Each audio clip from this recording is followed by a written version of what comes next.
Good morning, Sons and Patriots. I'm Maddie. Please stand for the pledge.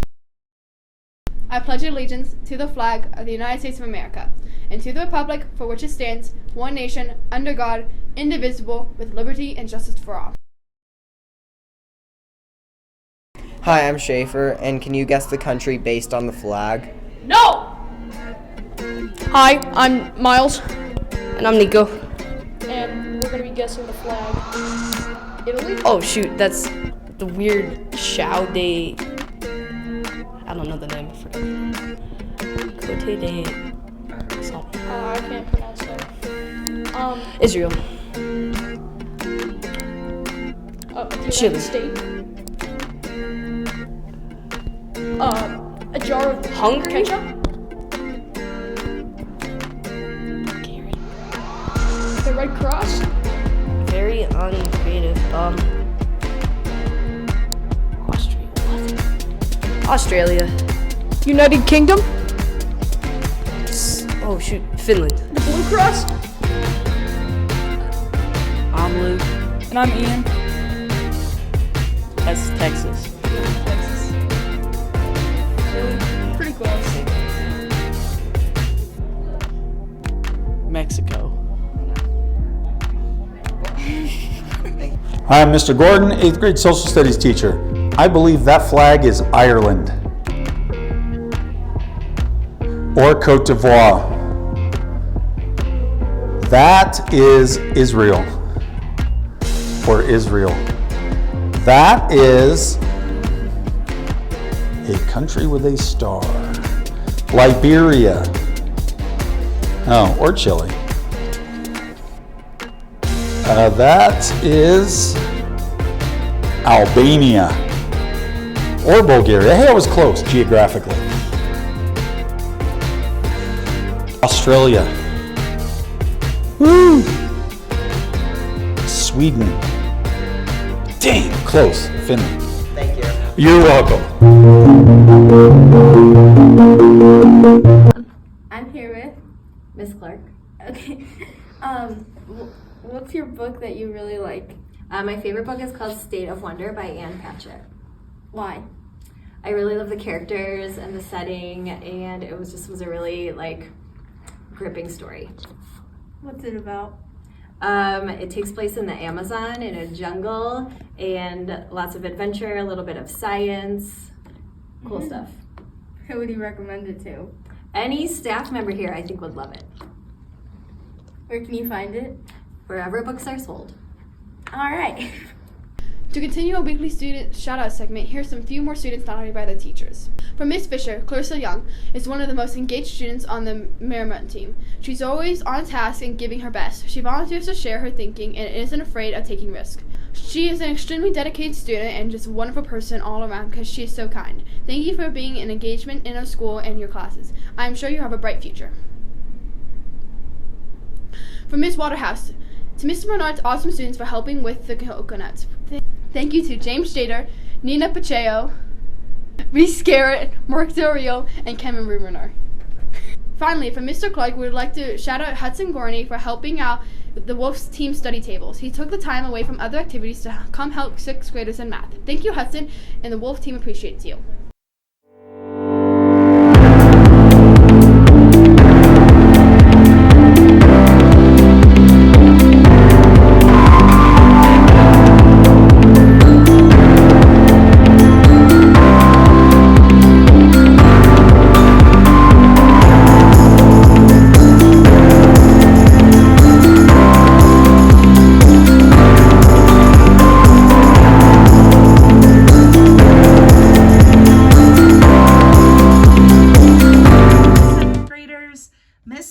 Here with Miss Hubbard and Miss Fisher to talk to you guys about some really awesome and exciting stuff coming up.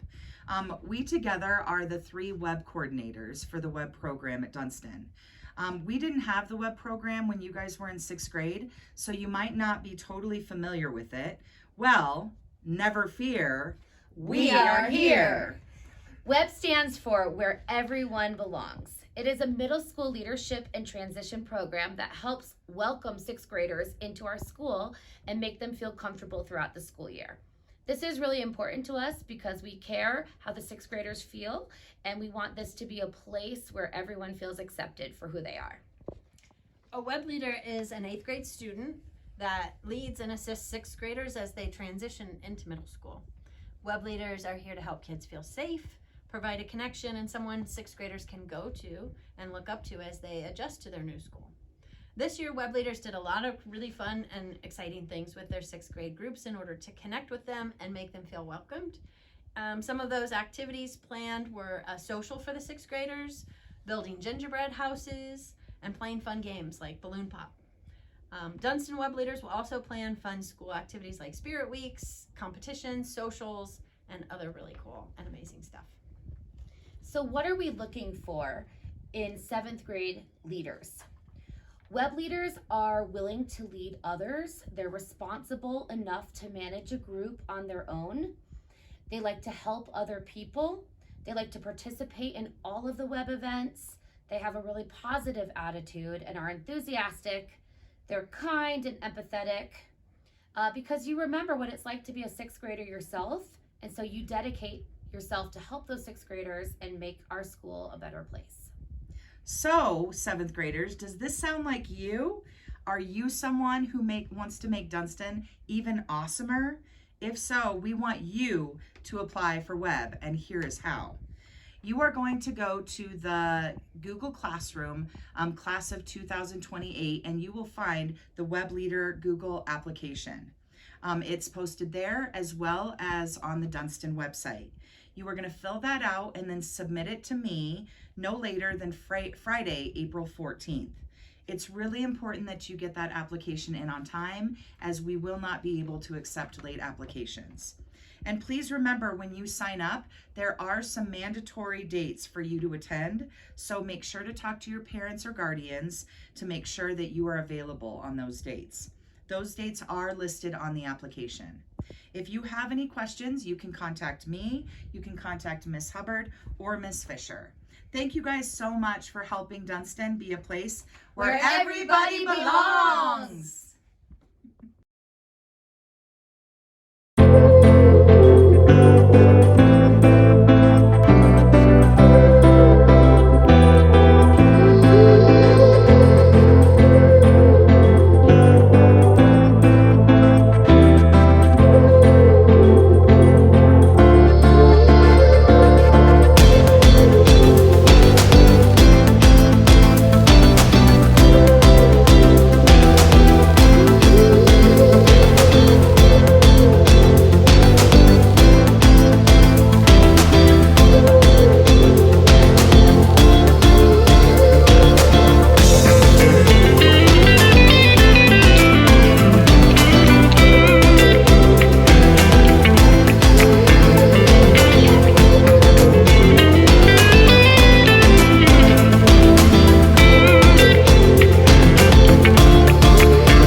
Hi, I'm Nico with the weather, and on Monday it's going to be a high of 64 and a low of 29. On Tuesday it's going to be a high of 32 and a low of 17. On Wednesday it's going to be a high of 40 and a low of 21.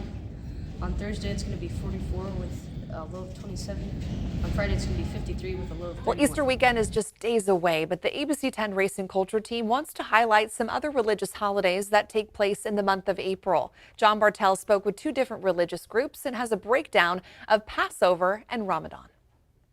While many families are preparing for Easter egg hunts and Sunday service, let's not forget the other religious holidays that take place in April.